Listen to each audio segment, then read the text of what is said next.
6月10號咧，廣州市生態環境局咧就發布咗一則公告，就係關於喺全市範圍實施機動車禁鳴喇叭措施嘅通告徵求意見稿，公開徵求意見。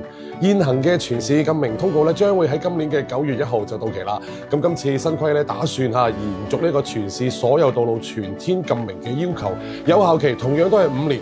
徵求意見咧將會持續到6月22號嘅。咁好多街坊見到消息咧，第一時間反應就係話：喂，廣州又要禁鳴啊！嗱，其實咧唔係新政嚟㗎，而係對2021年起實施嘅禁鳴措施嘅一個延續。咁喺過往嘅5年裏邊啦，禁鳴令咧令到主幹道啊、學校啊、醫院周邊嘅噪音咧就明顯下降，但係呢個催促式鳴笛啊、情緒式撳喇叭啊，依然都間唔中發生，令到唔少人質疑咧就係呢個禁鳴究竟有冇用㗎？嗱，根據呢個生態環境部門嘅數據咧，實施禁鳴之後咧，廣州市嘅一個主城區嘅交通噪聲嘅晝間平均等效升級咧下降咗1.2分貝，夜間咧降幅咧更加係達到2.1分貝，相當於減少咗近30%嘅噪音干擾。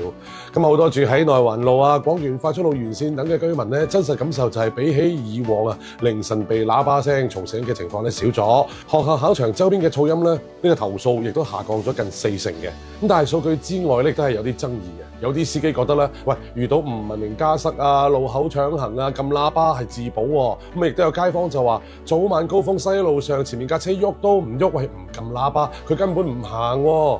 嗱，其實咧新規裏邊咧早就留咗一個咧比較例外嘅窗口，唔知大家有冇留意啦？就係呢一個駛近急彎啊、坡道頂端等影響安全市區嘅路段咧，又或者遇到緊急情況嘅時候，依然可以鳴喇叭示意嘅。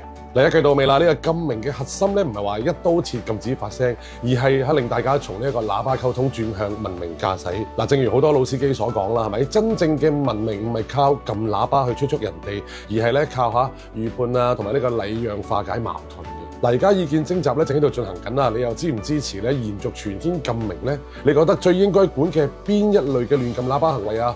評論區度講講你嘅睇法。呢度係彬彬有禮，聽日見啦。